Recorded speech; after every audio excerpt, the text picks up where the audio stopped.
Joining us now from Washington, Fox News analyst and radio talk show celebrity Laura Ingraham. So, where do you want to start today, Miss Laura? I mean, we got this crazy fairness doctrine that this is insane. We got the economy that's dangerous.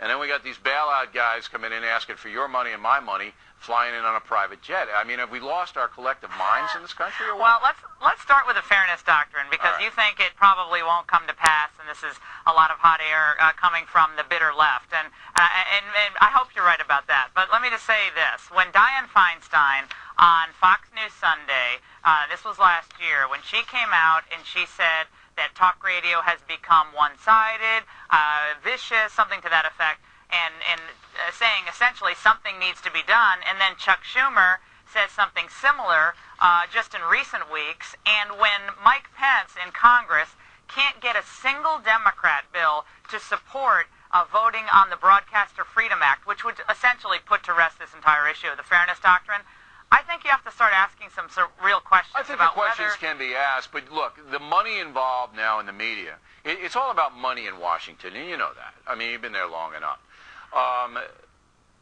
If you're going to have the fairness doctrine, that means MSNBC goes right off the air. No, their whole primetime lineup goes right down. No, it doesn't. No, it doesn't. I mean, it doesn't. Fairness doctrine doesn't apply to cable. It applies only to public airwaves, which by law includes the broadcast airwaves of radio and network television. It would not apply to cable television. That would have to be some new type of legislation, and I can't imagine that would pass First Amendment scrutiny. If you only singled out cable, radio, I'm sorry, yeah. Then you would have a lawsuit right on your hands, because cable television is the public airways. Now, you do have to buy it, okay, but it's not like a premium channel. So you'd have a lawsuit there.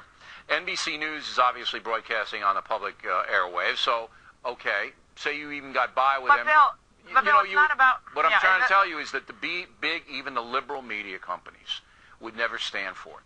Well, I don't know. I mean, you have to ask yourself, is it really just about money? Because if you want to make that, if you want to make that argument, then why don't they promote more programming on network broadcasts that actually appeal to the growing Christian audience? You pointed that out in your interview this week with Kirk Cameron about his very successful Christian movie, and he made that point. He said there is an underserved market out there, and he's making a lot of money by putting...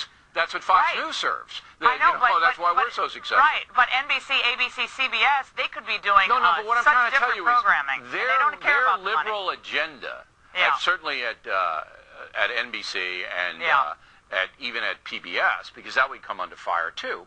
Their liberal agenda is in jeopardy in the fairness doctrine too. It is directed at talk radio. There's no doubt it is. I understand that. Everybody does. But in that mix, you're going to have rules that are going to make PBS, Bill Moyers, you're going to have Laura, will have to have your own PBS show right after Bill Moyers, okay? Because Bill Moyers is as far left as they go, so they're going to have to move you in or somebody else like you to come in right after him. Yeah, well, I think it's primarily directed at success, and that's obviously conservative talk radio, so it's Rosh Hannity, myself, but you don't think it's going to happen, do you? I think there is going to be a push for it in the Senate. I really do, Bill, because what I've seen with what's happening, we talked about Prop 8 last week, any type of success when it comes to traditional values or conservative ideals, it seems like the left really can't stomach it, and they have to do whatever is in their power, and whether it's these ridiculous over-the-top protests or these absurd pieces of legislation like the fairness doctrine. I think they're desperate. I really are. They're desperate to clear the underbrush. Traditional conservative people some jazz, but I would be stunned if this becomes an issue, because this would be Barack Obama's don't ask, don't tell if this ever happened. Because Obama's smart enough to know that he's got to get to the economy. He's got to get there fast.